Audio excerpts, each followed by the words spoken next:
much more successful do you want me to be? More successful. How many records can my records break? More records. But are you a different animal and the same beast? What the f is that?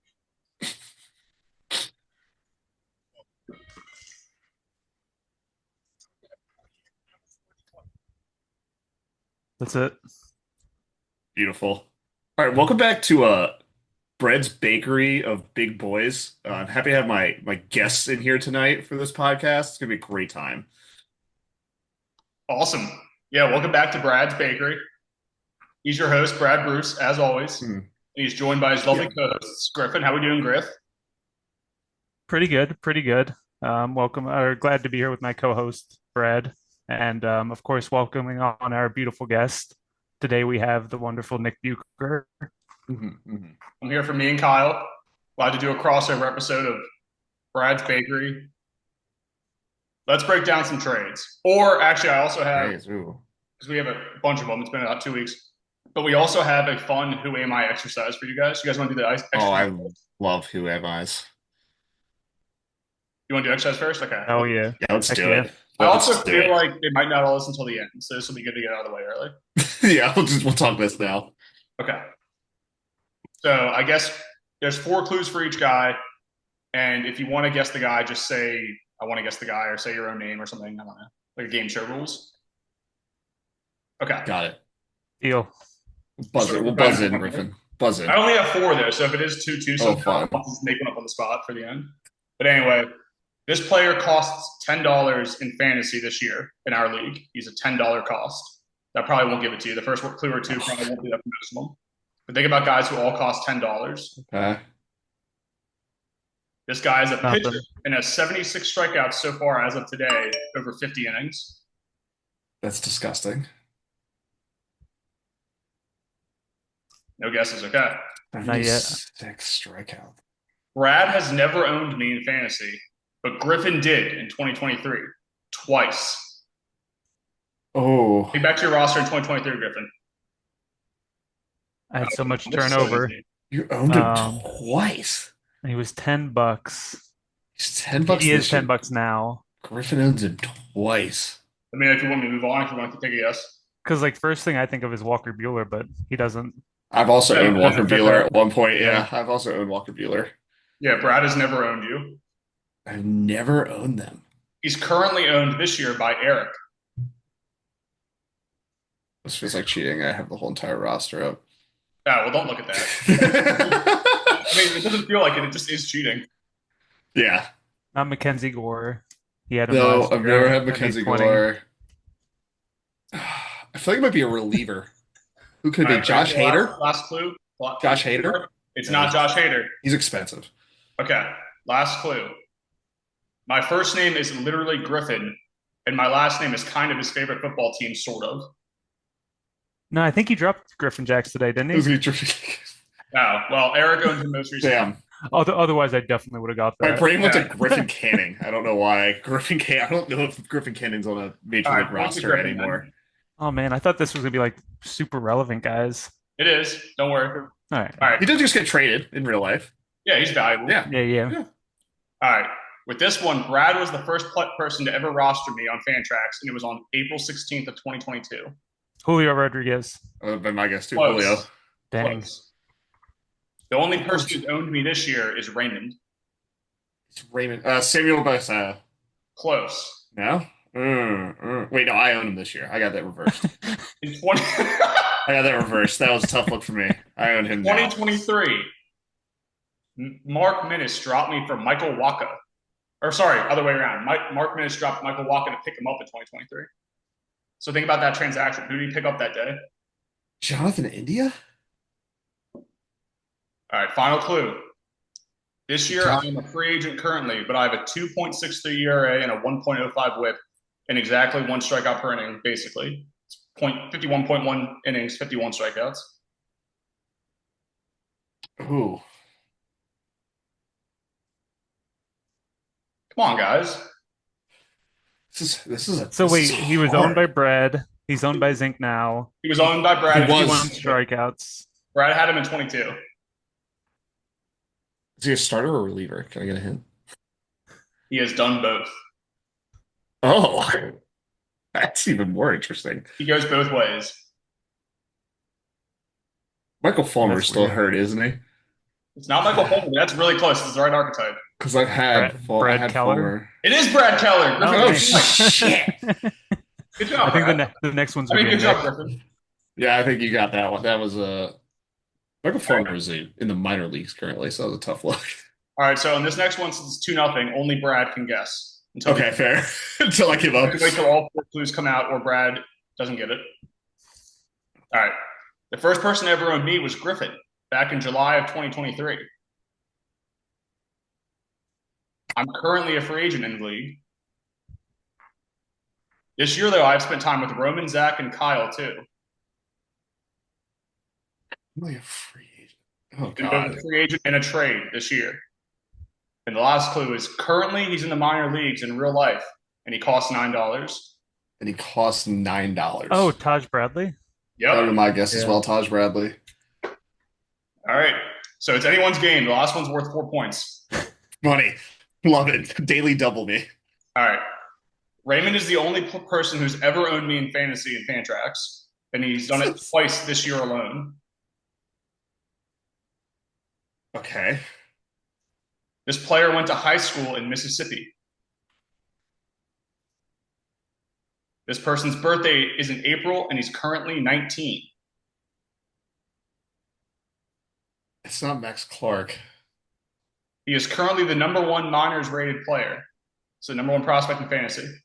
Kevin McGonigal. Connor Griffin. Oh, yeah. Connor Griffin. All right, so Connor Brad Griffin. wins in a huge 4-3 comeback. Woo!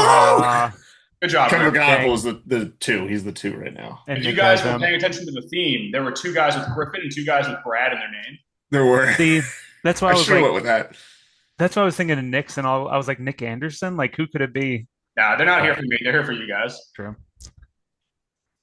Good job, guys. Did you enjoy that? That was fun. That was I good. did. All right, cool. Let me share my screen. Let's break down some trades without further ado.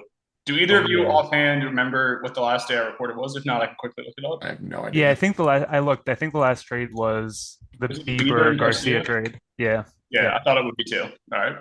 Bieber Let me Garcia. see my Oh, that's screen. ad drops. Bieber Garcia. Okay. Oh, wow. A lot of trades. I know these guys make trades like it's their job. I don't Have know you if I've made traded? I don't think I've made a single trade this year. Me and Charlie have been saying you should guys make too many trades. Except Brad. I- Brad, I've you had gotta some- make a trade. I've had some like acceptable offers, but nothing nothing What's the that closest seemed you came to to. doing a trade, Brad, before we start this year? Can I see my history trades? I wonder. Well, you just said you haven't I have made to them. look. I haven't made my history of Oh, offers. the history of offers you received. I see. Oh, Yeah, where do I even check that? It's okay. It's probably hard to find. We'll I think find it I shows got up in I like got the on chat. side. It shows in your chat with Oh, the person. chat Yeah, it'll logs. show it in the Yes. chats. That's probably the best way to find it. Or we get the emails. I forget who Robert Andino died is, but he did do That's Zach. he did do a Matt McLean for Ryan Pepio trade that intrigued me. That was probably the closest I came to moving anybody. And actually, I'm being a bad guest because, Brad, it's your first time on this year. Before we actually do these trades, you've had a very strong year so far. You're currently in the money. Yes. What do you owe it to? What is going on to make Brad so dominant? And also, why don't you make any trades? What's making it dominant is Big Dumper and second half Julio, I think really is what's going on here. Big Dumper just having 45 home runs from the catcher slot is crazy. Steals too. Yeah, the steals too. Like the fact he has 13 steals, it just pops up every couple days. I'm like, how does he have the same number of steals as Matt Shaw does right now? Or like TJ Friedel has less steals than Big Dumper on my team. He almost Like this makes Josh Naylor. no fucking sense. Oh yeah. Yeah, it's wild. I can't pick it up, but he has been the linchpin for sure. And Zach Neto becoming what I thought Zach Neto was going to be like a couple of years ago, and being basically he's one homer short of being 2020 right now. And he missed what, like a month? And he missed the first like month of the season. Same with Westbrook. I mean, Westbrook's come back and been hot. All the guys that were hurt for me came back hot, which helped. I've weathered the injury storm, and then I just got killed on pitching injuries the past like 2 weeks between Lodolo and Bubik. Yeah, Bucher But was so good early. yeah, and Troy Yeah, I Melton forgot you had him. getting a great start from Troy Melton, and then immediately trading for scumbag Charlie Morton. Uh, Made me quite sad. But I'm holding on. I'm holding out hope that someone that Detroit rotation is going to lose their starting spot, and Melton will be back. But it has been big dumper second half Julio. Actually, Christian Yelich has been very solid, even though it's a little pricey for me. He has been a I love consistent. Yelich. Yeah, I do too. Consistent bat, slowed down a lot, but I really have had massive underperformance from like Matt McClain, even Matt Shaw, and Matt Olson. The Let's Matt's stop fucking with these Mats, dude. my Matt top of my order is it's been tough. It has not looked great, but Olson's been acceptable. But like 18, 19 home runs out of Matt Olson is not what you expect out of Matt Olson in a like season at this point. Like it is low. It seems like besides that 1 month of Acuna, like I guess both catchers kind of the Braves just suck. Yeah, Like it's they bad. underdone at least. And also just like I know the first half of the season I'm going to be terrible because Julio Rodriguez is going to be terrible. And he wasn't like if people were still complaining, I'm like he's batting like 240. That's better than the normal like 211 he carries to like June. So Yeah. I was like, I think I'll still have a good Julio season out of this. And as this team goes, Julio goes. And Shane Baz being the most frustrating pitcher to like ever own. Yeah, dude. And Oz is like the best pitcher in baseball, like once a week. And the next week, he just on that day looks like he doesn't belong in the big leagues. it's 13 strikeouts with 13 runs. It feels like, and I don't know which one it is, but I got to keep throwing them out there in the hopes and prayers that something works. And whatever voodoo magic Luis Castillo is still like casting on his fastball to make people not hit it, even though That's a Brad guy too. good at. That is a Brad guy. I think I might have been the first ever owner of Luis Castillo back in like the ESPN days. Closing question: who is the most Brad guy on your current roster? Julio's probably been there the longest, but I don't know. Julio's by far been Okay. there the longest. Like a lot. I think Westberg might be the second longest tenured guy on my roster. Not Olson. Olsen would be Yeah. actually. Yeah, Olsen would be. Olsen might be longer than Julio actually. And Olsen does feel like a Brad guy. So is he Yeah. the most Brad or is someone else the most Brad? He might be the most Brad guy. Yeah. Yeah, he's an original fan Fantrax. Yeah, Before Fantrax for you. I think I had him in ESPN. I think I've kept him over that whole entire span because I think I had him at like $3 Matt Olson at one point and just have kept him for his like whole career. So he has to be the most Brad guy besides me owning Julio for a whole year where he didn't play. Hey, it worked out, right? Worked out great. All right, everybody in the chat, comment your favorite Brad guy, and we're gonna get started with some trades. Oh Yeah, wait, let's do can I it. bring up one fun fact? Yeah, do Yeah. it. Do you know who is has the most points over the past 30 days? Ooh, let me guess. Points in the past. Yeah, which 30 team? Like which days. team has the most roto points in the last 30 days? Is It it might be me. I really launched up the past Is it month. Brad? Yep, it's Brad. Yeah. Yeah. I And then What are the I stakes? I think I was sitting at like 86 points in like the end of June, and I'm now at 104. yeah, so past 30 days, Brad would be at 128 points, Yeah. Brendan at 126. Wow. And then past 60 days, you're second, Brad. Yeah, I've been So, on a it's been a heater. I'm falling behind in a couple categories are gonna be a little tough. Like runs is super close, but I won't get break to the top probably. Homers, I'm like 20 behind the next person. I'm stuck there for a while. But Julio's hot now. Julio is hot now. I have like never been good at RBIs. I don't understand how this continues to happen to my teams every year. I will like lead the league in runs and be in like dead last for RBIs. I don't get it. That's kind of funky too. Kyle Raleigh, a catcher, has like more than everybody else by like 20.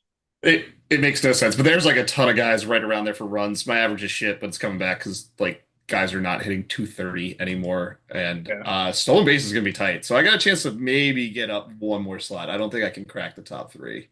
I was gonna ask you that. What's the realistic finishing spot for Brad? Is it It's 5 is probably where I'm at, is the closest I'm gonna get with the injuries I've kind of hit with. Hopefully, I'm 16 points behind right now. That's gonna take. You said there's been no trades yet. It's the final stretch here. You're in the money as of now. Is there going to be a Brad Buster trade coming in the closing days? I don't know if I need it. I just need my guys to keep going. I just need like Matt McClain and Matt Shaw and like all those guys are now like Matt McClain past 30 days batting 280. Matt Shaw batting 328. Like all my team is Zach Neto actually might be my worst player over the last like 30 days, which is crazy to say because he has like 4 homers and 4 steals. If you want to cut him, I'll take. But Yeah, like my team has been very Ouch. good. No, scratch that. My worst player has been Colton Cowser in the least shocking news ever. Oh yeah, he hits like 210. He sucks. Yeah, not I good. didn't realize how hot Perdomo was. Perdomo's Perdomo sick, is isn't it? Like My- 370, 980 OPS past 30. He just Pick up hasn't of the cooled year. off. I think I picked him up like maybe the first month of the season. Almost dropped him like twice because I was like, it's just Perdomo. Like it's not. And then like he's 25 and he's kind of just like, keeps hitting the ball. And they locked him up because they like him. Yeah, I was like, maybe I'll just like, as long as he stays in the lineup, I'll keep him. Keep him. Yeah, going. He's been solid. Made a good decision to drop Lamont Wade for him. Yeah, Lamont Wade will always be like sort of good. just like Except real this good year. for like 2 days. Except this and year, then he's been pretty terrible. Yeah. terrible. All right. Well, you know what's not terrible? It's Shelby Miller Trades. for Bailey Ober. That's a crazy trade there. That's the first one we have since last pod. 1-for-1. Nick and Eric. New Nick and Eric. Brad, you're the host. Which one do you like? I mean, I think I'd rather have Bailey Ober, but it's not like he's been good this year. He's been like super frustrating, but is he still pretty like he's relatively cheap, right? He's still like I believe he's either 11 or 16. yeah, he's still cheap, and I mean he's with Bailey Ober the freak. Like he's still gonna kind of be a very solid player. I mean, Shelby Miller, it's a solid spot in that Brewers team that's been hot as hell the past month. But it's also the Brewers, and the Brewers could just like poof, here's new reliever that throws 101 and like a crazy 96 mile per hour slider like tomorrow. Like he's our closer now, by the way, guys. Like it wouldn't shock me. Yeah. So it does like he'll ride whatever he can get out of them, but like it doesn't shock me that if he's like not the closer for like the last month for no reason whatsoever. So I'd rather have Ober, especially I guess monkey business. You're rebuilding, right? Well, No. he gave up Ober. Yeah, he gave up Ober. Yeah. So I think I'd rather have Ober. Would you currently keep Ober, you think? Be 60 next year? I have a ton of pitchers in that same price range. I guess forget your own roster. Just do you think he's like Well, no, like I'm thinking about like so like I have Gavin Williams who will be 16 next year. And I think I'd rather have Gavin Williams right now. Like that's who I would be comparing it to. That and like I think for like $16 around Gavin Williams or Shane Baz will be about the same. It's like Shane Baz might be the best comp of like this guy might be amazing, and also like I don't know if he's going to be rosterable the rest of the year. yeah. Where do you think? I don't think it's that impactful. Like Yeah. Bailey Ober, I definitely wouldn't keep at this point. He has like an over 5 ERA, and there's even some guys on the waiver wire I might cut him for to pick up, which is hard because he was ranked so highly coming into this season. And once you drop him, he'll go 7 scoreless. But I don't Yes. think it's that impactful either way. Like, would you rather hold on to Ober or pick up Kershaw, who's on the wire right Yeah, now? if you're making a run at the end. I mean, that trade happened. I picked up. Yeah, go ahead, Ron. Sorry. I think I picked up Verlander in that time frame since he went down, and somebody else that I think I'd rather have than either of those guys to like run me out the year. I think you're making a good point. As of now, I probably would lean no on Ober too. I don't think it's quite as cut and dry as Griff. Sounds like you're pretty dead. He's pretty dead to you. But I don't know. He's been so bad for like the last 2.5 months for the most part. But we know he can be good, and he has that thing where he always starts terribly too. So just because I feel like he could flip the switch, and if he has 6 great starts in September, you're going to want him. I feel like Yeah. they have similar value moving forward. So again, Miller now is relieving for a really good team, but he's not the closer. He's a buck. I think it makes sense to try to make your guy there be a buck. Maybe McGill loses the job. Maybe Miller. Yeah. He's been pretty good this year overall. And he was also still in Arizona when this trade was made. So you thought maybe he'd stay in Arizona and be their closer. So I don't know. I think it's I pretty. guess that's true too. Yeah. No real hot takes here. I don't think. I think we're all kind of just like, eh. Yeah, I feel like since it's happened, they both kind of have dropped in value even more. Yeah. Yeah. All right, let's hit the next one. This is a Zink and Kyle special. Ezekiel Tovar, Dansby Swanson, and Ozzie Albies, 3 middle infielders for Mookie Betts and Reese Olson. Wow, a lot of middle infield in this one here. Griffin, you love the middle infield. What do you love here? Not a lot of them. Do you like any I of them? guess the big one is Tovar. I feel like he's kind of a blind spot since I've never owned him. I did at one point, and then I dropped him, and Spark got him at that point. I mean, what he's on pace for 2015-ish, maybe. Good batting average, good OPS. But And he did I mean, you miss gave up, those 2 months or so. Pretty durable before that. yeah, and you give up Betts, who is struggling and completely unkeepable. And didn't Reese Olson have another injury? Yeah, he's out. He's out for the year, I think. Oh, sorry, I'm getting an ad on another screen. Even after Oh. 2 home runs the other night from Mookie, he's at 12 homers, 8 steals, 240 average, 680 OPS. Yeah, so Yeah, overall, Reese Olson's out for the year. I think it's fair. Yeah, not a lot to Is say Mookie about Betts it. 'Cause unquestionably the best hitter here between Tovar, Swanson, and Albies? for this year, I guess I would take Tovar. I don't know. I think I'd still go Betts, but it's so close. Yeah, I think I'd take Betts just in the hope that Mookie Betts becomes Mookie Betts in Yeah. like for the rest of the month, and then you're like, okay, I made up a place or two, but he is completely unkeepable. He's like crazy expensive, isn't he? He's Yeah, he's like going to be insane money. He's $75 right now. It'll be close to crazy. next year. Yeah. Out of curiosity, like pretend there's no keepers. We're just doing like a regular snake draft next year, Brad. Let's say Mookie hits 270 from today forward, so he finishes like 255, 250 something. Finishes with 18 home runs and we'll say 15 steals. So okay finish, not great finish. Yeah. But he comes back next year. He's the shortstop for the Dodgers. He's in one of the best lineups. Where, I guess, what pick do you think, if you were to just guess, there's no way to hold you to this right now, where would you take him next year? I feel like I'd still avoid him as long as he's playing infield. You think that position matters as far as? Yeah, I feel like he's just not. I mean, he was very solid last year where he played like 9 different positions. But at a point, that starts to like wear on you. And you're trying to remember what position you're playing today and how to play those positions. It's a lot more for him. I think he might be getting a little bit of that this year. And he's getting a little older. I just think he might be like a no-go. I've also never been like the biggest Mookie Betts fan, which I kind of like don't like saying. Well, you're a big sabermetrics guy, and he's never had like quite this peak and stuff. Like that season in Boston where he won the MVP was crazy, like awesome, unbelievable season. I was like so cool, amazing. And then like I'm like he just never like moved the dial for me, probably because he played in Boston. And I hate Boston. And then he played for the Dodgers and we just like never see him. And I'm just like just not like a big Mookie guy. I'm gonna be probably a Hall of Famer one day, but like just not. Yeah, I kind of avoid him. Easy Hall of Famer. Yeah. I mean, outside of Trout, he's Yeah, like probably the most greatest of our layup. Yeah, generation. he's like the most layup Hall of Famer. Yeah, just like no juice for me, and I think he probably will still just go too high for what he's producing. All right, well, let's close the loop here, Brad. Do you think one side wins or loses? How do you feel about this trade? Gross.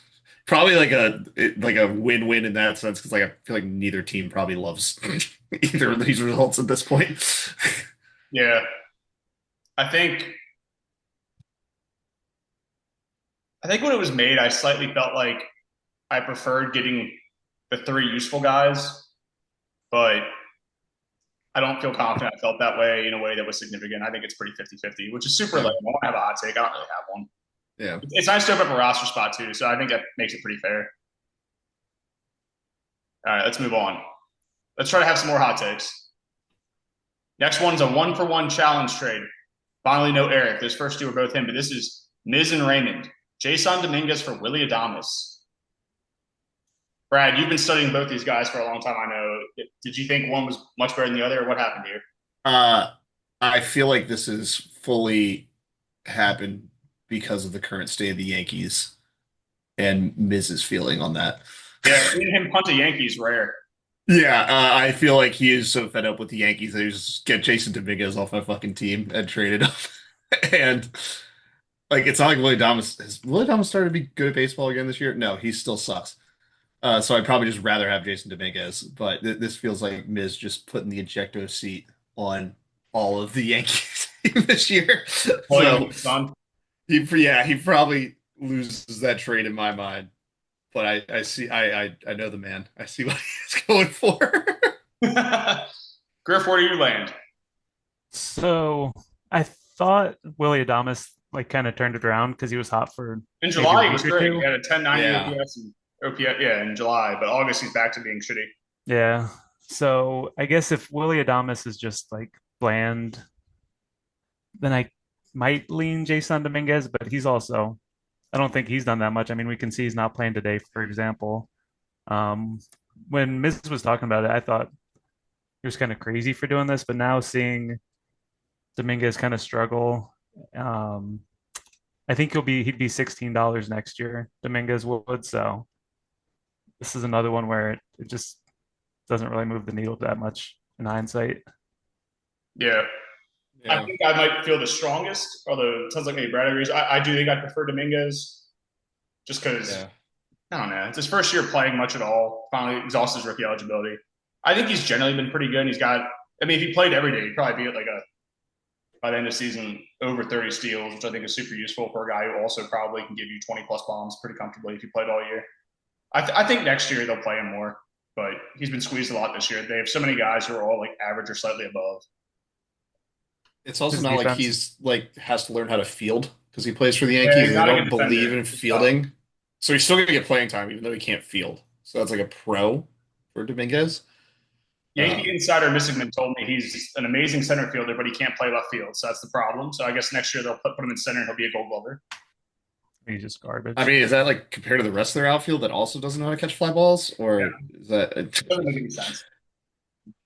It makes as much sense as anything this says. So okay? I lean Dominguez. It's not terrible though. Adames is fine. He was really hot for July, but he's been bad besides that. Let's knock out this next one here. This is Griffin. Hey, Griff. Cool. This is so interesting. I'd You and like this. Jack were talking atop the standings there and said, let's collude. Let's trade Robert Suarez for Yeah. Baldy. Brad, why'd they do it? I, this is Griff. This is so interesting to me. Uh, I love Nathan Eovaldi. He would be a Brad guy, I would say. I think I've owned Nathan Eovaldi at different points in time. Big big fan of Nathan Eovaldi, and I'm glad you got him. Especially this is Robert Suarez. That pre. I guess that's pre Mason Miller trade too, right? Yeah. Yeah. So you really kind of nailed that one. I mean, that would have been a win that day to me, and now it's a monster of a win. I've never been a big Robert Suarez believer. Mainly because he knocked out, what was it, Yuki Matsui or whatever? Not the pitcher they had for San Diego that was determined was going to be the closer and was not. Uh, so I love Nathan Eovaldi too. That's a massive win to Griff. Yeah. Grading it on the scale of just not knowing what we know now, because it's not really fair to do that. I feel like a little bit revisionist to do that, like Brad just said. Yeah. I still felt pretty comfortably that Eovaldi was the win here. I hate giving Griff some love when he's on here. It'd be funner to tear into him, but Evaldi's cheap. He's been dominant this year. He's been good for the last few years. He's become more durable for the most part. I know he's been hurt this year, but he's not a guy you have to worry too much about as much as any pitcher. I just think he's really good. And Suarez is a free agent after this year. I'm not confident he closes anywhere next year. So even though he's also not crazy expensive, I don't think you have, even before the Mason Miller thing, a guaranteed closer next year. I think you have a starter under control for a couple seasons. I think Jack was just feeling the roster crunch when Evaldi was still in the IL and wanted to make a move. So I think it's understandable why he'd want to do that. He's trying to catch up in saves too. Clearly, overall, Jack has ascended over the last 2 months. So the process isn't bad. It's just that Evaldi is someone I would have held a little bit closer. Griff, pull us under the veil a little bit here. Did you demand Evaldi? Did he offer Evaldi to you? I know he put some guys on the block, and you made a trade pretty shortly after that. Evaldi was on there. He was easily my favorite of those guys. I'm guessing you felt the same way, or did you kind of just get directed? Yeah. Yeah, at the time, I think it was Cameron, Abbott, and Evaldi were the three he was offering. Maybe there's someone else I'm missing. In hindsight, Andrew Abbott might be the best of them. It's Um, close. because it's a month from when this trade happened, or 3 weeks, and he's just continually shoved. But I had Evaldi the highest out of all of them, felt the safest. And yeah, I think it just really was Jack has so many starters. I'm trying to pull up his roster now, but he's just always so deep in starting. And I do think that wherever Robert Suarez goes, he'll still close just because Didn't he lead? Did he lead the league last year, or he's leading the league this year? He was leading So it this year for a lot of the season. I mean, he's been Yeah. got a couple blown, but he's still good. There's no way to guarantee it is all. it just seems like if you had someone better than him, unless you're the Dodgers, you probably won't sign him. So, he could go to the Tigers or Casey and just take over that job. So I do think he will keep a closer job, but just to get a, real solid frontline starter close to the minimum who's old, I figured it was worth it. Yeah, best kind of guy. Dodgers are reliever gremlins though. They might just give me a Robert Suarez to like pitch the fourth inning now. Like, well, they have like 11 guys who can close now. That's yeah. All right, we've got 6 minutes here. Let's knock out at least one more, maybe two. Yeah. Moving right along here. Mason Miller and Matt Strom. Kyle thinks he's the Athletics at the deadline here, trading Mason Miller. But Kyle trades Mason Miller and Matt Strom to get Max Fried. So Miz continues to punt his Yankees into the sun. Griff, you haven't won first in a while. What do you think about this? Yeah, I feel like this was maybe right as Max Fried started struggling. I'll pull up his recent games while you go. Yeah. I think it's a couple before that started to have some regression too, but let me look at not overall numbers, because the overall numbers are sparkly. He's always got sparkly overall numbers. Let's see, last 30 or so. Yeah, in July, 5.54 ERA. And in August, it's 7.20. He's definitely had the regression hit. Yeah, but it's Max Fried, who I would feel very comfortably having as a top 10 SP. I guess it's more like top 7. Yeah. Not that expensive. I think he's 28 this year, maybe. He's going to be easy. I'll check that for you. Still surplus value next year.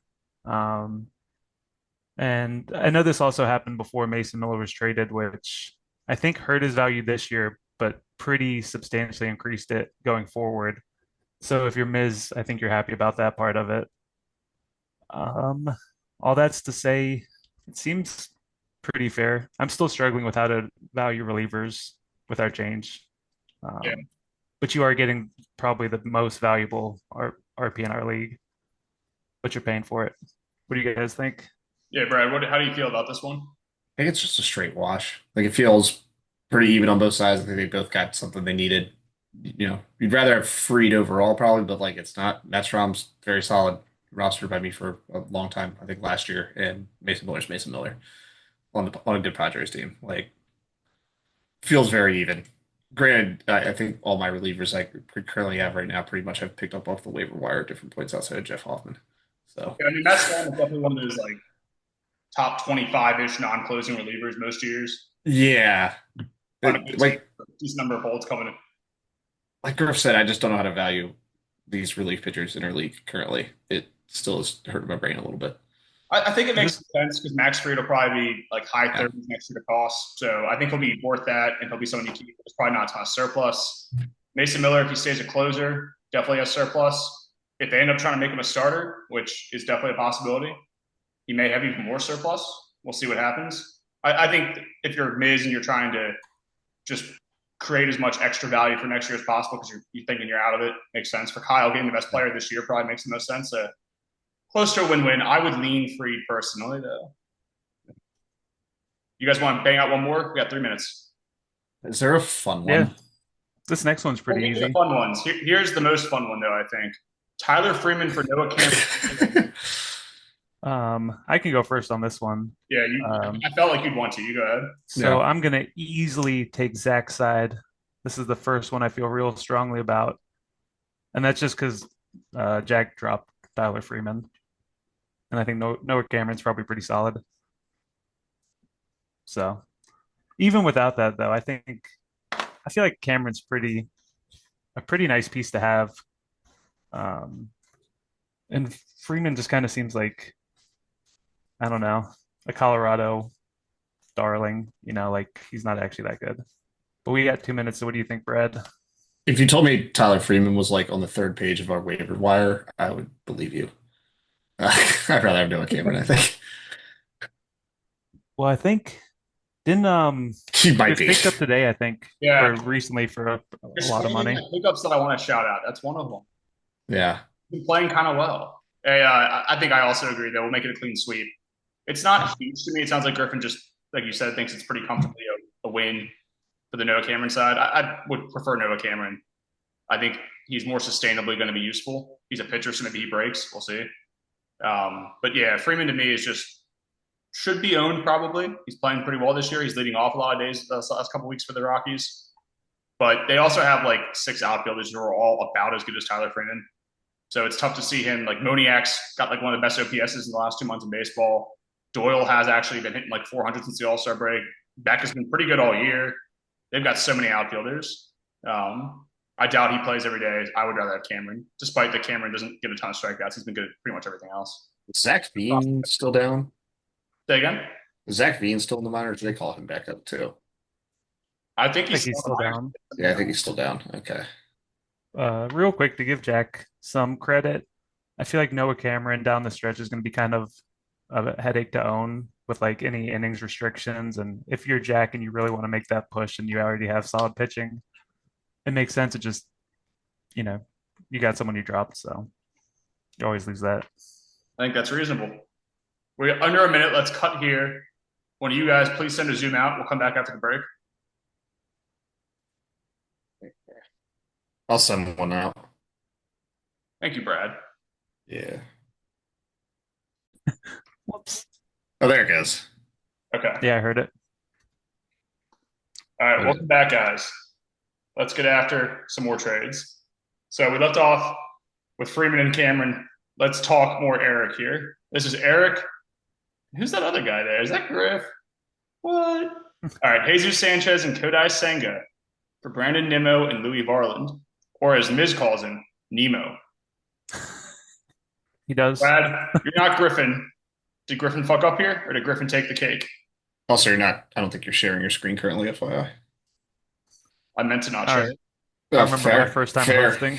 No, I thought I would. Sorry, I'm glad you said that. Go ahead and talk about that while I do it. No, oh man, this is another one that's kind of tight. I mean, I've owned Louis Sanchez and Senga. You didn't hear it? Yeah, I've owned Louis Varland this year and dropped Louis Varland this year. But I do very much like Kodai Senga.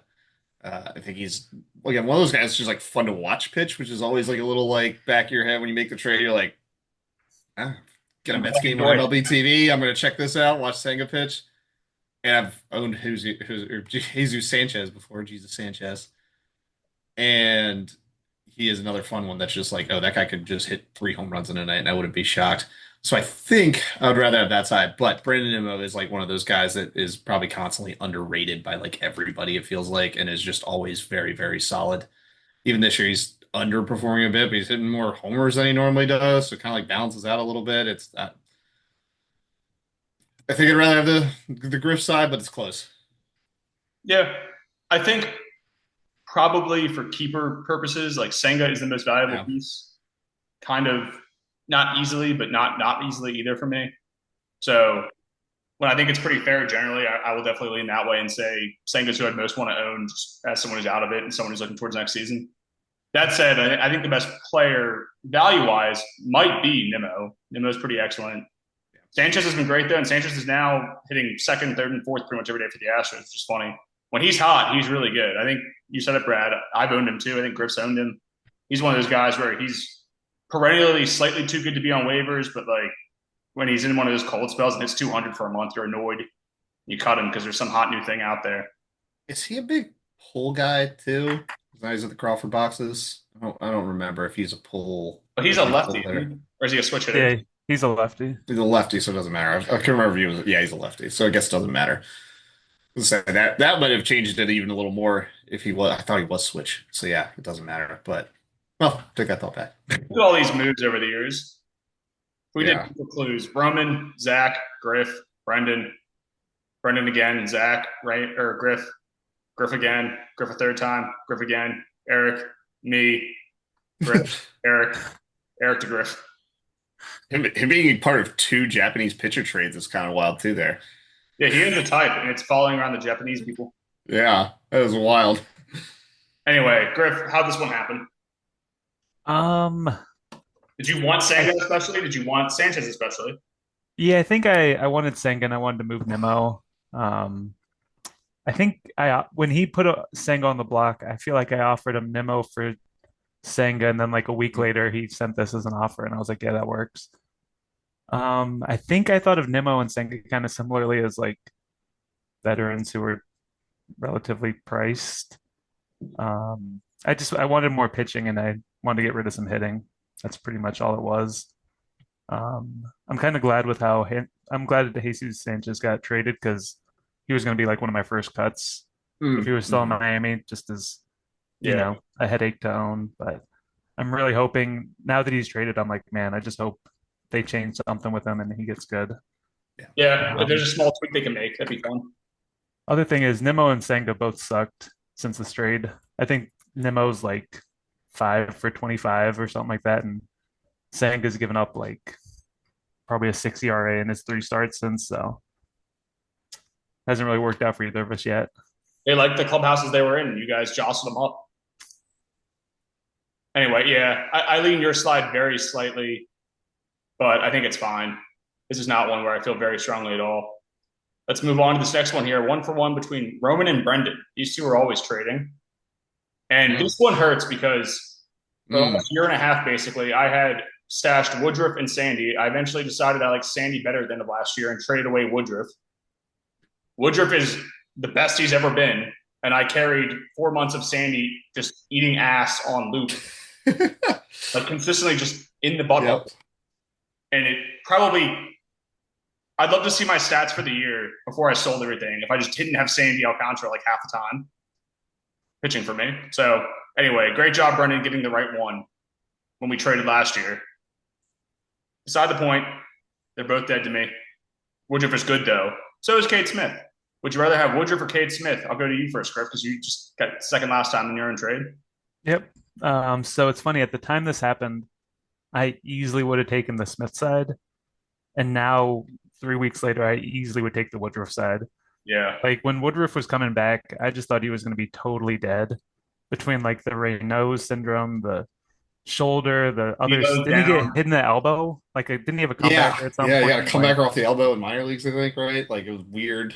And then, like, shoulders also don't heal. So I was like, he's cooked. So to see him come back and be this good, I really think that's easily the Woodruff side wins this in hindsight. But you said when it was made, you did prefer the Cade Smith side. Yeah, because I thought Woodruff was going to be, worse than Clayton Kershaw, for example. I thought he was going to be terrible with that prolonged, and I really didn't think he was going to be good. His fastball velocity's down, too, and it's still down, I think. Yeah, it's down a lot. It's like multiple miles an hour. Yeah, like 4. He's still getting a crazy amount of whiffs. Like his numbers under the hood, besides the velo, have been excellent. Like he's not getting lucky. He's deserving all the good fortune he's had.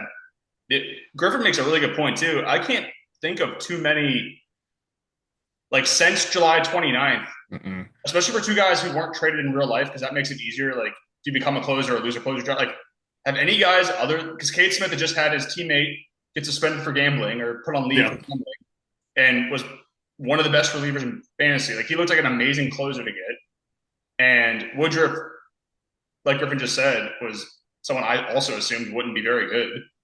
But now Woodruff is Cy Young, and Cade Smith he's not bad, but he's just not Cy Young. Like, yeah, that is a wild change in values. Cade Smith is still probably the closer. Do we agree on that? Yeah, he is. Yeah. Who knows? Like, somebody else probably suspended from that team at some point. Just at this point, it seems like every other week someone's popping. So they're presumably all doing it together. Yeah. Yeah. Brad, what do you think, though? Is it a fair trade? Exactly. That is the important thing. I probably thought it was fair-ish at the time with the like mass skepticism of like Brendan Woodruff is throwing like a lot slower, and that is very concerning. But all his other stuff looked great. And it was like, well, that's just odd. Let's see if he gets up. And I were Cade Smith, but now it's like Woodruff by a mile. He's just been Brendan Woodruff of old, throwing slower. I guess definition of like man's a pitcher, not a thrower. Now, like he's like, I'll just figure out how to work with what I got and still be Brendan Woodruff, which is like awesome. Love when that happens. Clean sweep it then, because I liked Cade Smith at the time, probably 60-40. I definitely would prefer Woodruff now. So the lesson there is Brendan made a mistake because he's not very good at this. And Roman, genius. I start trusting the Roman process. You guys are always giving Roman grief. I always say he's the smartest guy in the league, and now it's being proven. Yeah. Let's move on to probably the biggest trade. Rich get richer. This is a monster trade. At least in the last pod, but arguably the biggest of the year. Yeah. This is Eric and Jack. It is a 4-for-4 blockbuster. Josh Hader, Vlad Jr., Trey Turner, and Benintendi for Trent Grisham, Colson Montgomery, David Peterson, and Yandy Diaz. Wow. It's huge. Brad, you said you were near them both when they made this move. You were in close talks with both. I mean, what happened to get into this deal? What were you offering to get these players instead? A sack of baseballs to get anybody because, like I said, we're trusting the process on my team. Yeah. They can, take it or leave it. But this is a wild and like super interesting trade. I think, I mean, obviously because Eric's, up there in the standings. He's what, third right now? No, he's sixth. Oh, He's in the Brad plot. he is right around me. That's right. I've passed him recently. So I hate this trade because I think it made his team actually a lot better to come and No. He's the one giving up those players. Oh, he is giving up. I love this trade. Fantastic move by Eric to punt away a bunch of good players when he was very close to the money. Uh, no, David Peterson's been like the most shocking pitcher probably in baseball this year, outside maybe Brandon Woodruff. He's been excellent. Yeah, Andrew Abbott, but Gandhi's just a like complete stud, which is awesome to see. But man, I think I'd just rather have like Vladdy, Trey, Hader, Benintendi. It's nothing to me. So, and same with Grisham. It's kind of a nothing burger in that sense. But Montgomery's been solid, but he's fallen off a little bit, and he was not good in the minors, even though he has great pedigree. I think I'd just rather have the bigger haul side. Yeah. How do you feel, Griff? so I actually think it's pretty fair. Yeah. I think if you look at who Eric gave up, it's really almost no surplus keeper value. So if Yeah. he does want to transition to getting something back for next year, if he doesn't think he can finish where he wants to, I think Grisham at the minimum isn't a huge value, but there is definitely something there. Colson Montgomery, I feel like 10 homers since he's been up. It's a lottery ticket. You're going to find out pretty soon if he's legit or not. David Peterson, like you talked about, very solid this year. And then Yandy Diaz is a top 100 player. So Yeah. I feel like that's kind of been a blind spot is how good Yandy Diaz has been. Like almost, he might be 85% of Vlad Jr. and a lot cheaper. Yeah. So I think it looks light on paper, but with only 2 months left in the season, if you do want to sell off, you got to get something for him. So at least all four have a very real chance of being kept next year. That was And also, I don't think I wouldn't have offered. If it was your roster, Griff, just in a vacuum, are you keeping Grisham for 6, Montgomery for 6, Peterson for 6, and Yandy? I think what is Yandy? 15. 16. He would be 15. He'd be 15. Okay. So yeah, right now I plan on keeping all of them. So you think it's pretty 50-50 then it sounds like? Yeah, I think it's fair. I think both win, I think it is a win-win. And Brad, you felt like you prefer the big side, the star side? I would prefer the star side, but I guess where is Stan in the standings? Third. Oh, he is up I high. think we're He is tied. up high. Yeah, that makes it pretty much to me kind of like a pretty fair trade. You get a bunch of guys that you probably can't keep, but are studs to try to push you up and take down into the top two. The It feedback probably we works get out a best lot for is to be more opinionated, and this is one where I feel pretty strongly. I don't like it. Yeah. I'm sorry, Eric. Yeah. And it's for a few reasons. Griff is right that I think all 4 of the guys you got are keepable. I think that is true, and I think they're probably, whether you end up doing it or not, all going to be like when you plug them in the auction calculator for next year, worth whatever they'll cost or close to it. And Montgomery could be really good. He has been. I tend to agree with Brad where his performance in the minors makes me a little bit nervous. I think there's a reason, even in our format, where you have minor league players, he was not owned coming into the year. I think he's lost some of his luster. But again, 10 bombs, and it's been like 35 games or 32 games, something like that. Like, he's been really solid. And he might just be a piece. And if he is a piece, and he's a piece who's worth like $25, $30 because he hits 20 plus home runs in half the season, that's really exciting. But to me, you have to, even though I was saying a vacuum for these, like the context of giving up the fairly affordable Ketel Marte, the cheap Jacob Wilson, the cheap James Wood, like Yeah. You threw away lottery tickets in the deals with me and with Miz to get most of the guys you're giving away here.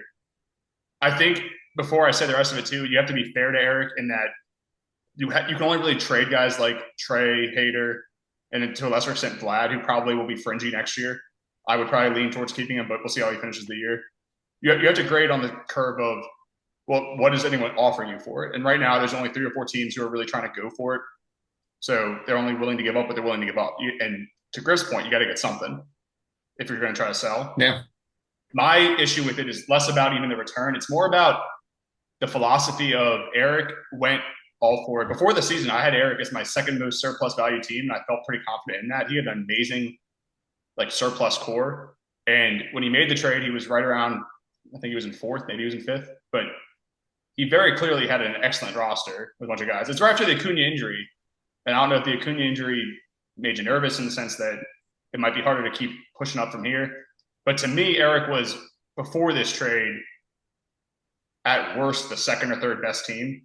And he was already in or around the money with a chance. I think if you asked me, I think Miz said it best on the last pod we did. Eric has an army and Kyle has Judge. I made fun of him for because it wasn't quite true. But I think besides Brendan's team, he was probably my favorite roster from this day forward. And even with the Acuna injury, I still felt like he had a really good chance to finish top 3. And just philosophically, I don't think if it was me, you got enough back to justify potentially falling out of the money when the difference between 2nd and 3rd or 3rd and 4th or even 4th and 5th or 5th and 6th is non-useless amounts of money that is multiple years buy-ins if you finish 2nd or 3rd or even 4th. So I don't love it. It's one of the ones I feel the strongest about. I understand the thought process because that's when I had to sell. I get it. But I sold from 9th and 10th place when I was doing it, 10th and 11th place even. Eric was selling from more than midway through with a lot of sunk costs into it and already eyeing profit. So yeah, I love it for Jack because Jack goes from a team I probably would have put 4th or 5th, a fringe money team, to a guy where now I think he'll give a run to finish 2nd and 3rd, maybe even push Brendan for 1st. And I think that's awesome. I think it's really good. And I think Griff and I will disagree. I don't think you gave up nothing keeper wise either because I agree. Benintendi's been kind of interesting at points this year, but I do think Vlad, even though he's just not the prince that was promised generally, is still going to be a top 25-ish hitter next year. So in that first base also crazy weak. Weirdly, who are you? Yeah, Vlad at whatever cost he is probably just keep him because I think. And probably just keep him because I think I would. 850 to 900 OPS with good average, a batting average, good runs and RBIs. Vlad is also one of the most durable players in baseball, and non-hurtful home runs. I mean, it might be 30 plus, it might be 22, it might be somewhere in between that, or he might spike a 40 home run season again at some point. But I feel comfortable saying he's going to average around 25 to 30 most years as his baseline, and that's helpful too. I think he's got value for another year personally. At least. I pretty much have his price next year on Matt Olson right now, and it's $46. He's not doing great, but I don't know what I could have replaced Matt Olson with for $46 in our draft. I think Griffin's right too. By the way, that is a more affordable version of him. Yeah, that's a fair number. I think he's basically Vlad with potentially more playing time downside if he starts to slump second half. He might be in a platoon next year, but generally the last couple of years he's been really good. And he's been pretty good this year. He started slow, but he's been really good. He's also 34. Yeah, exactly. I fear his window of being useful is lower and smaller. And he doesn't have the peak we've seen from Vlad. Yeah. So no need to beat a dead horse. I think this is. Well, I think this is the most interesting trade. It is. And probably the most interesting thing we're going to talk about. So no, it definitely is. I just don't want to make this me being mean about Eric's trade is all too much. Because I understand.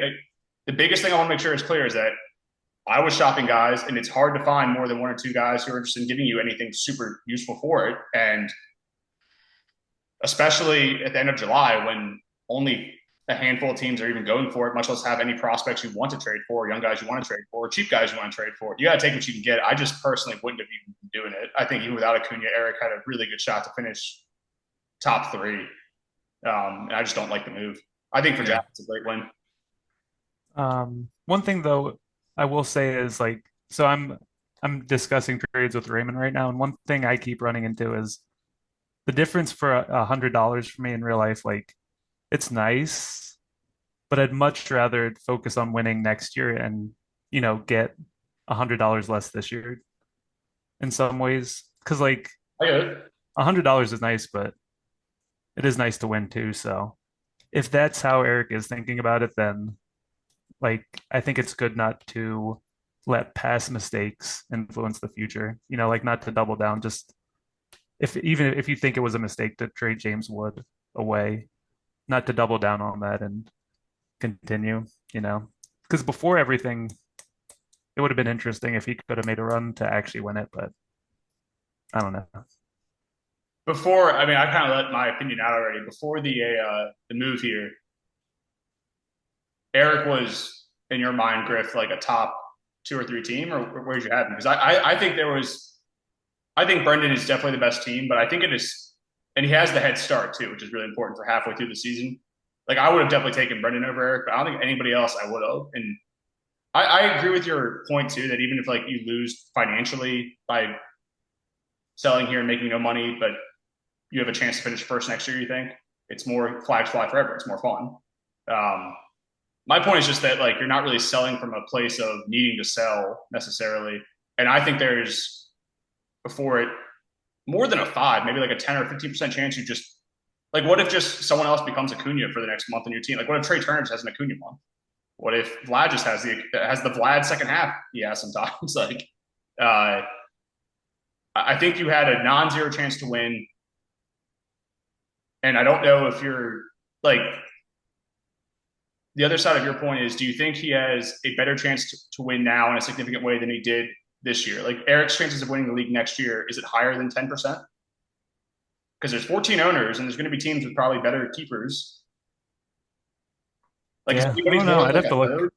I don't think anybody's is more than like 25-ish% before any season. Yeah, just me. Like, I don't think you've made yourself a guaranteed winner next year either.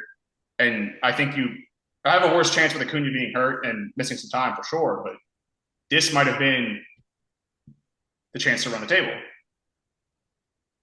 Like, what if Brendan suddenly loses Corbin Carroll again, or he just sucks? It's actually probably better if he just sucks. So he comes back from injury and he's bad and sinks Brendan's stats that way. Like, Brendan needs a couple bad things to happen the way the Acuna injury is bad for Eric.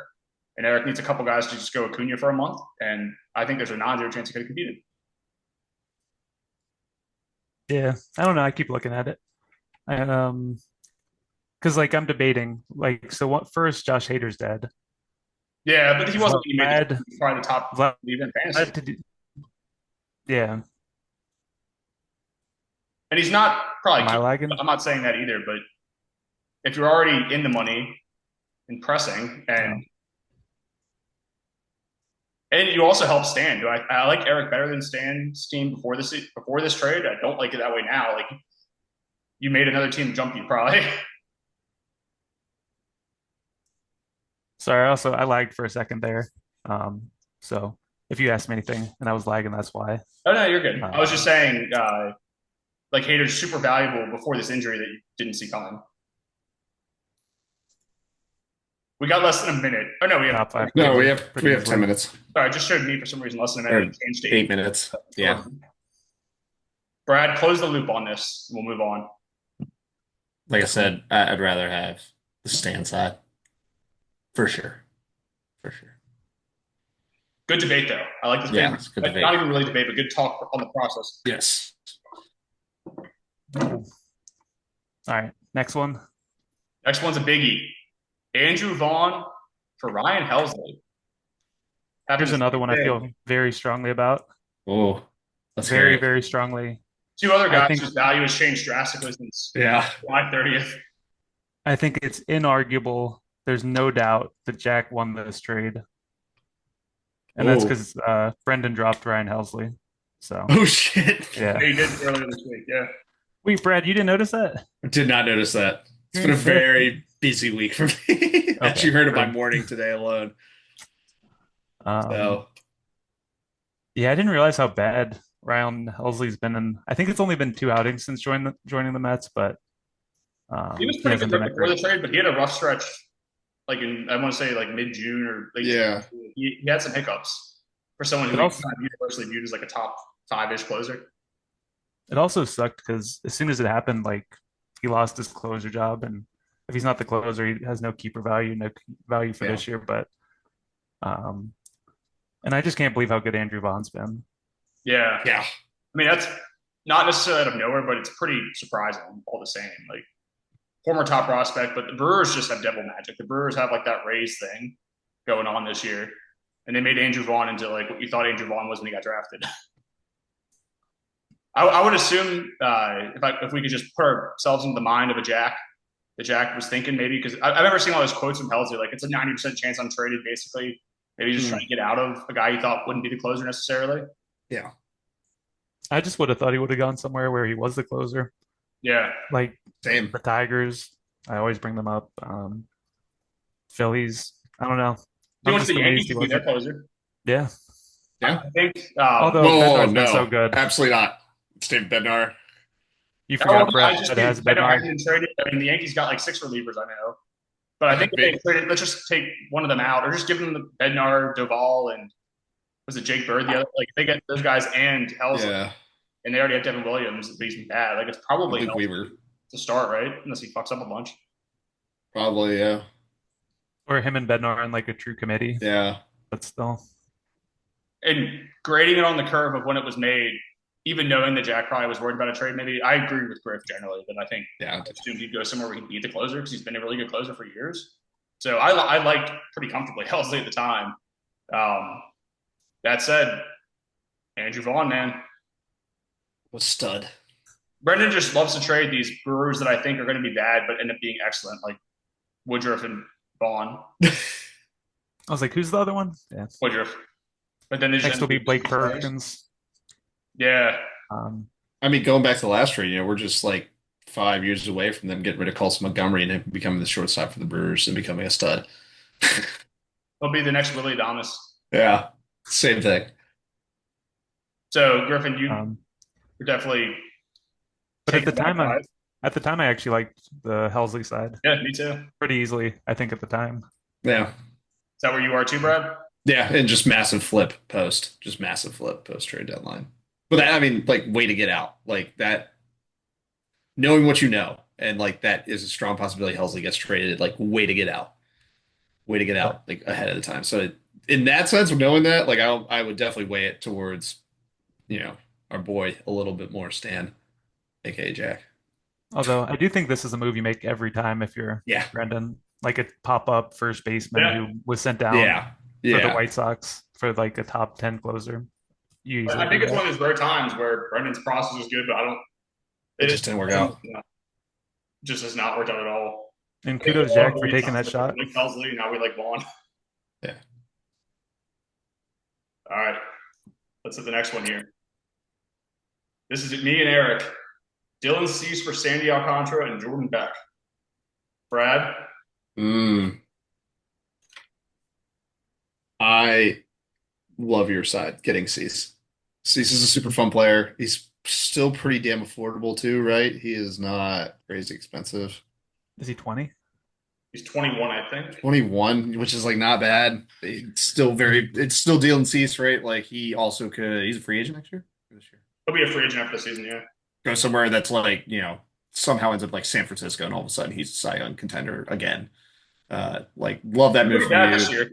And he's been good. Like he's been right. What's his stats look like? Well, he's been kind of bad this year, but He's been kind of bad this year. He's had really good last 2 starts that have made it Yeah. more respectable, but he's been not great this year. There's a reason that Eric was willing to move him. Yeah. I mean, but then you look at last year in San Diego, he struck out 220 guys and had 347. So it's like that's Dylan Cease. Like it could be any of those things, and he could be a stud again for you next year. Like I like that play. I like Dylan Cease a lot. I mean, Sandy's a similar vein, except like what the hell is going on with Sandy Alcantara this year? Like nothing makes sense. Just get out from under that, and you don't have to worry about it anymore. And you kind of know with Cease, you are in for the rodeo, whereas like Sandy, you weren't supposed to be. Like, you're supposed to have the most steady. I'm throwing 7, 8 a night, and he's not that. And Cease, you're going to get 13 Ks and then 6 runs the next game. Like is what it is. And then Beck is interesting. Beck's been really good. He's been really good. Not my ideal guy to give up with Sandy. What are his splits? He is a Colorado merchant. Not shocking. 321 at home, Okay, so 222. Yeah, 222 on the road. So, I mean, yeah, you get out of a Colorado guy, you know what you're getting out of a Colorado guy at the end of the day. So, I like you getting C's. And just big fan of Dylan C's. And like I always say, that last little piece for trades for me is always like fun factor of who do I want to like watch when I make these trades, and like give me Dylan C's to go watch possibly throw no hitter every time he's up there. Thank you, Brad. Griff, why don't you tell me how good it was for me? Um, so first I'll say a little side thing. Like, do you know how Floyd Mayweather like was a super boring boxer? So that's why he Yes. had like a super fun or super out there personality. I feel like Yes. that's kind of how I am with these. I'm gonna take the boring. It's pretty fair. Yeah. Yeah. Like Dylan Cease, I don't think is a slam dunk keeper for next year. I don't know if you feel differently, Nick. Um, I feel like being $28 for a high K guy with relatively low ratio floor is pretty fair. And Jordan Beck at the minimum is probably almost a guaranteed keeper, Yeah. but there's Yeah. not huge surplus value yet. So I think it's pretty fair. I think I would take either side. Sandy's pretty dead to me too. I don't think there's any value there unless he gets traded to the Dodgers. But Yeah, yeah, when we made this trade, it was the day before the deadline. And I was very much Yeah. assuming Sandy's going to get traded to the Dodgers or some team I think is smart and I'm going to regret it. I was surprised kind of when he didn't. I'm honestly surprised the Marlins kept with him and Cabrera. But with Sandy, I assume it's just that you hope he rebuilds some value so you can get something better in the offseason. It is the Marlins though. Like, are you really that shocked that they kind of like fuck that up? Yeah, they're just a weird team. Kind of on brand to like not do that. Like, Yeah, well, and they're not dead either. They had a really good July. Like they're, I think, around 500, right? Like they. There we oh go. yeah, it's up. Cool. All right, we're back. Surprise ad break there. Got you guys. Let me share. I don't remember the thought I was on. I think I was talking though. Do you remember exactly what I was saying? were you giving your opinions on your own trade? Yeah, I think I was. Or I definitely was. I don't remember who I was even talking about. To me, I think Beck is probably like 75-25, like 80-20 a keeper. Like it would take a pretty bad Yeah. collapse for me to not think he's worth it at 6. He's been pretty good. I think Sandy, as of now, I'd lean no, but when he's only going to be 12 next year, all it takes is I think honestly, if he just does exactly what he does now, and in the offseason he goes to like Milwaukee or the Rays or the Dodgers or one of these teams I just think will fix him, I'd probably just almost want to at 12, even if his numbers are like a 6 ERA. And there's a non-zero chance he just gets it together. I was, like I said earlier, getting fed up because I think the control will improve and it's going to only get better because it used to be like one of his best traits. Like he just wasn't really a walks guy at all. But outside of that, even though like his stuff grades have been kind of consistently bad, even the starts this year, he had a few back-to-back ones where he went 6+ innings shortly before this, where it looked like he was getting it together, and this stuff still wasn't very good, or at least wasn't being graded well in a way that makes me worried he'll get back. I think he'll get better than he is now, 100%. I just was getting worried that he might not be someone I want to keep it all. I think even in Cease's best case, he's not a ton of surplus, but I think he is probably surplus. I would lean yes right now to keeping him like 65-35. And when I made the trade, probably about the same, like 60-40, a little bit better than that. I think I've hurt myself a lot with Strider had no injuries since Tommy John in college till he got hurt, and Cole a couple years ago, and Gilbert this year. Pitchers, even when they seem safe, aren't safe. Cease generally has been one of the most safe pitchers, though, as far as like injury risk goes. And even when his numbers were like a 4.8 or 4.9 ERA before these last couple good starts, like he still had almost every expected number, like more than a run lower. I still think he's mostly Dylan Cease. And if he's mostly Dylan Cease, I'm excited about him in a way that feels a little bit more bankable. I also have a lot of guys. I think Beck is legitimately one I do like, though. But I have a lot of guys who are going to be $6 that are, again, you plug them in the calculator and they're probably worth like 8, 9, 10, $12. but I can't keep all of them. I think it's a fair trade. I don't think I got over on Eric here. Like I was very critical of Eric's last trade. I don't think this is anything where he's going to. I doubt there's many cases where he deeply regrets this, especially if you're trying to just cut costs.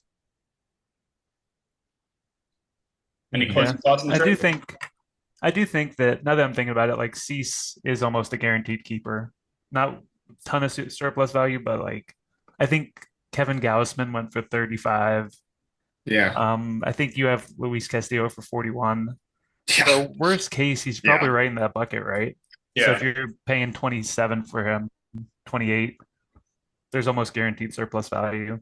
I'll say that's where my brain went the second I had the $28 for Cease. I was like, I would rather have a $28 Cease than the 41 I spent on Luis Castillo. Even though Castillo's been, I mean, depends on what you value, but probably a similar-ish pitcher, much better ERA, but a lot less strikeouts. Like he's been solid, but $41 for Luis Castillo is a lot of money. Cease is also just really annoying because like even if he has a terrible finish, like as long as his underlying numbers are good, like I probably would still want to keep him just because if you look at his like career, it's not necessarily dependent on how like the year he had 2 years ago, 4.58 and 1.4 whip. Like 1.4 whip is untenable. That's going to even if you have a couple guys with like a 1 whip, make coming back from that hard because he throws a lot of innings too. But the strikeouts are so bankable, and I think especially because all the nerd stats, the expected numbers, pretty much everything under the hood still says he's like a 3.5 ERA guy. I'm just gonna hope that's the case.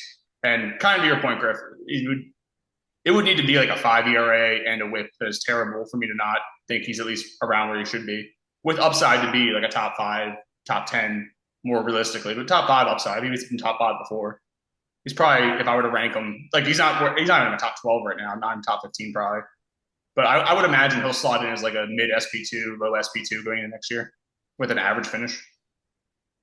I also feel like I'm kind of a boomer in the sense that I look at ratios and I forget that he's like such a standout in Ks that it's just a crazy standout that'll help you. So, well, and generally he does a lot of innings, so he's helpful for quality starts. I assume he's going to want to go somewhere where even if the park is a downgrade, because San Diego's a not huge advantage, but it is like one of the top third pitcher parks the last 2 years. So I think that does help him. He might go somewhere less pitcher friendly. It could hurt his stats even further generally, but I imagine he'll go to a good team. Like I can't see him going to a team that's not competitive. So I think his wins won't be.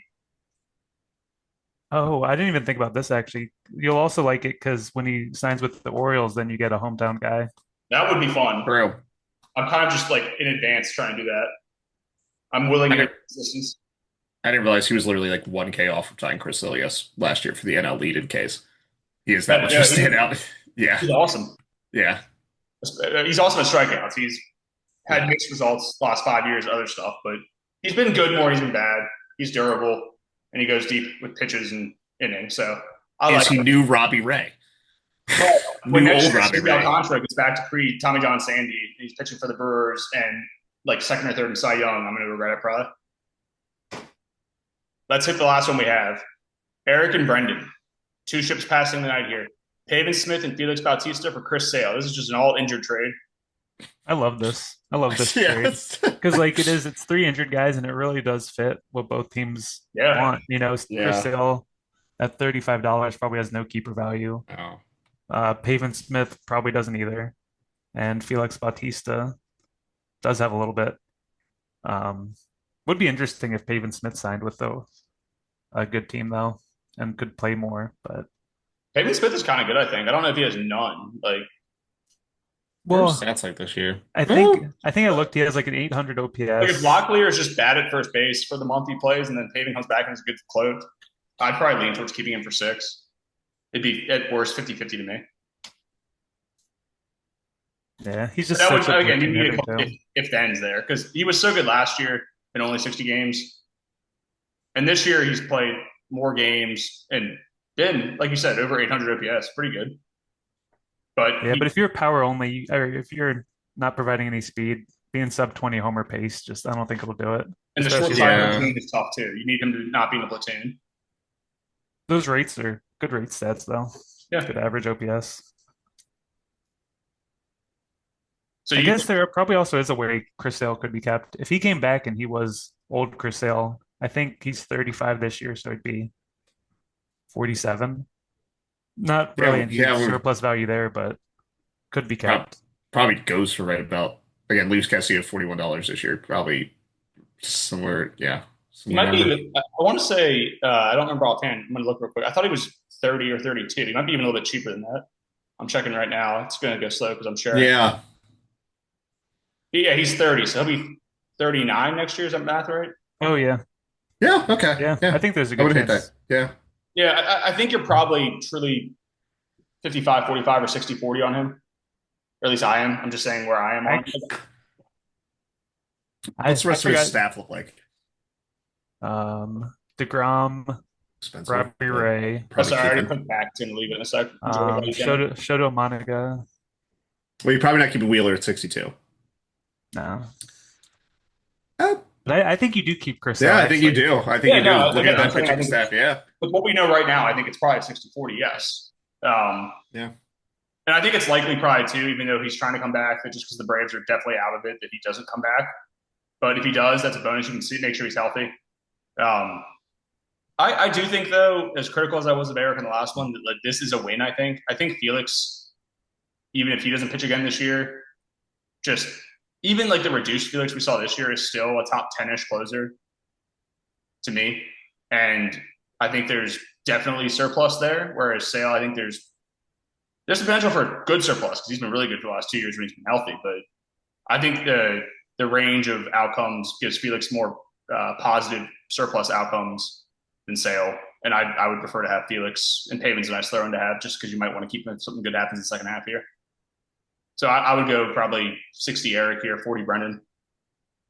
What do you think there, Brad? I'm sorry, I skipped over you. I mean, I guess I would want Felix. I don't know what this team's going to do with him now. Kind of just, I mean, hurt and then hurt again this year, and never kind of getting a full ramp up this year. Like, if those go out and get one other reliever, that's like Andrew Kittredge 2.0.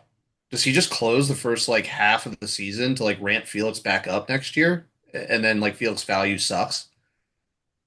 Like that wouldn't shock me at all. I'm operating off of like this was Felix's worst year ever, and he was still insane. Like totally agreed. He pitched fantastic this year. Like I'm more worried about how like the team handles him. I guess local fan bias. It's like, hey, are they gonna like? Seems obviously going to try to rebuild and go for it again next year a little bit and make some moves, hopefully. Fingers crossed. Fuck knows. But do they slow roll Felix a little bit going, hey, we are going to be playing in September, October. We need Felix Bautista in September, October. He wouldn't have helped last October, but we saw what happens when the bullpen's not great. So it's like, do they slow roll him for the first 4 months of the year or whatever? Like, that wouldn't shock me at all.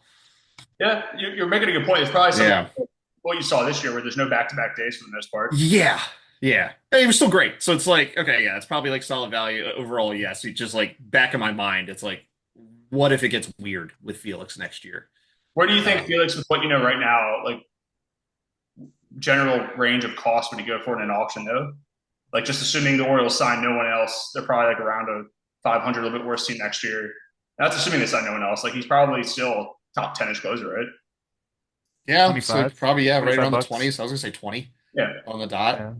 And I feel like there's only, other than like him getting another Tommy John or something ridiculous out of nowhere that we're not expecting to happen, there's not much downside. Whereas like if they sign up the guys and they're going for it and the reports are good, I could see it being even higher than that. Agreed. Yeah, I could see it. I'm looking at Jeff Hoffman on our roster would be around that. He's $14 right now. Will be around there next year. Bad ERA this year, but solid everywhere else. And it's kind of a similar like, do I keep Jeff Hoffman next year? Yeah.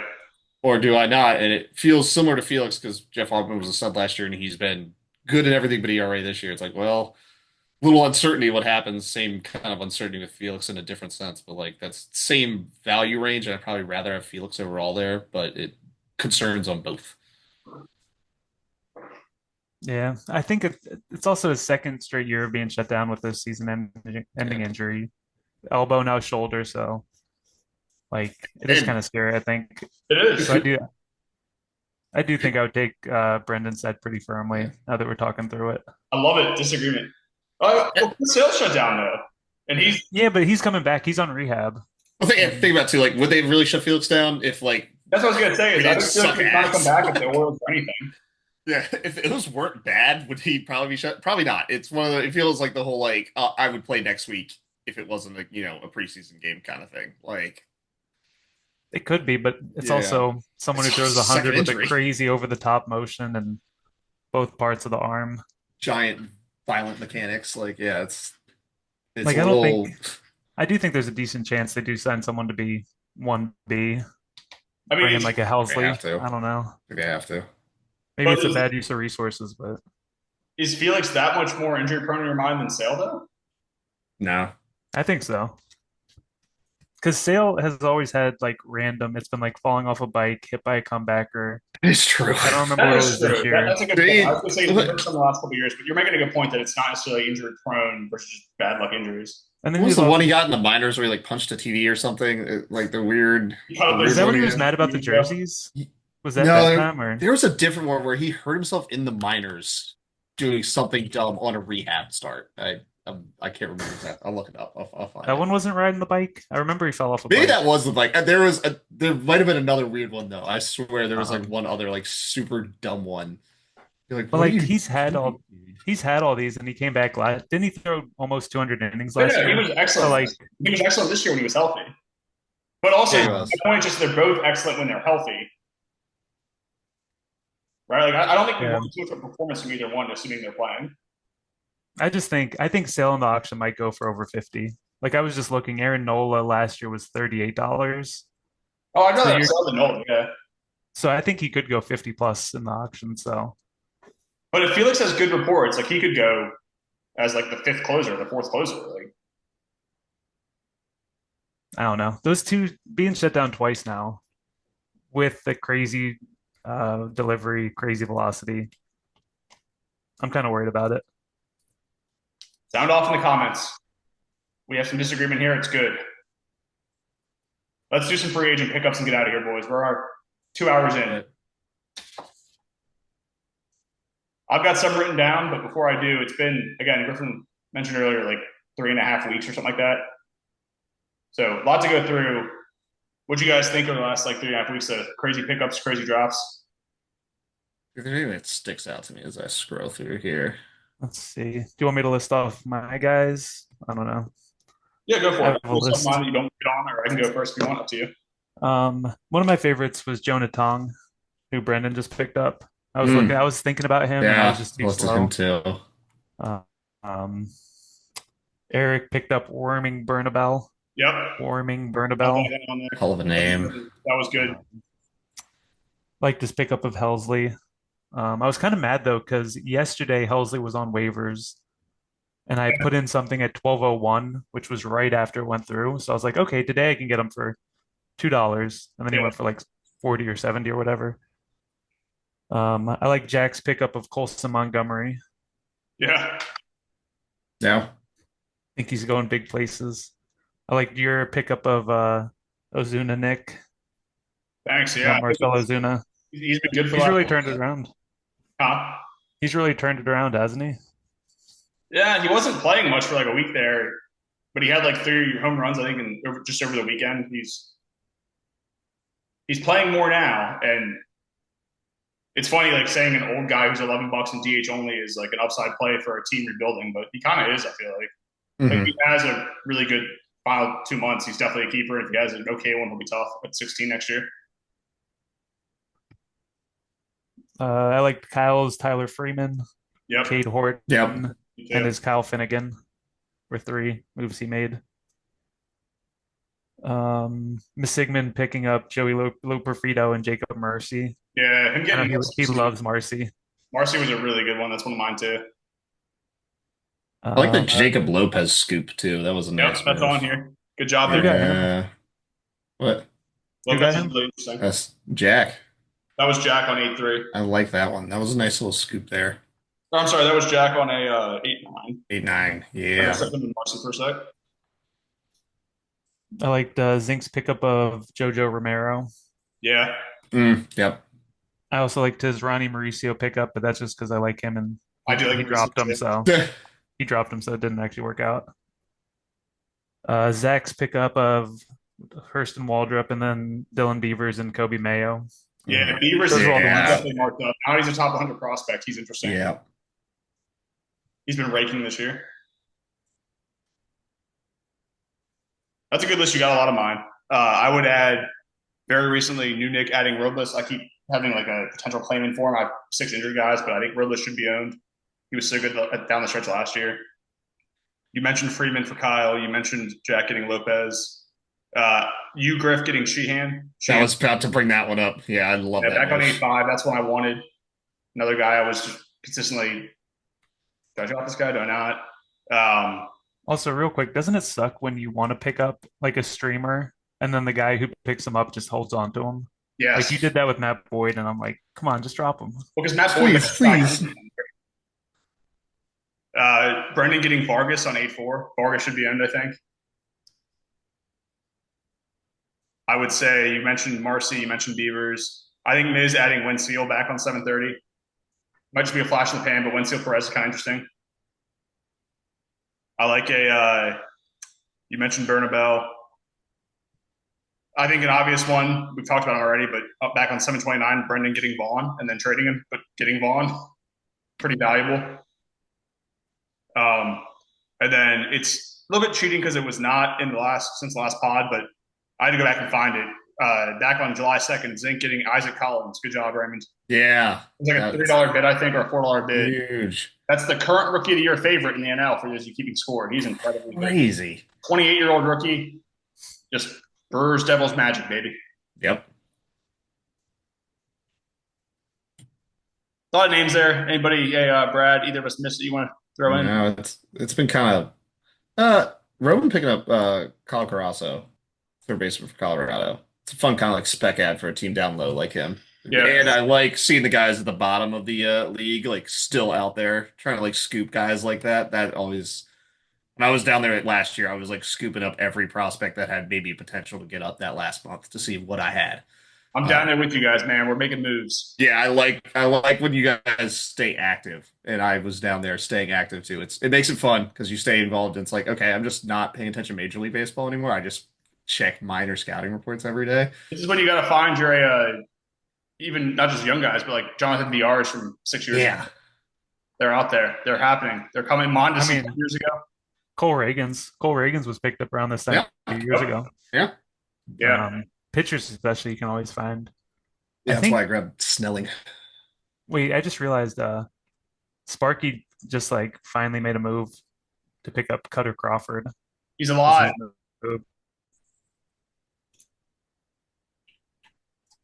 Good to see him alive. Proof of life for Mark. And Mark is also the winner, I think, of doing like cumulative best free agent, Nick Kurtz. Yeah. Although, was he a pickup? Oh yeah, was he picked up? Or actually, he might have been wasn't he drafted? Whatever he was, I think he was. Whichever one he is, that's the best one. Okay. Any closing thoughts, Brad?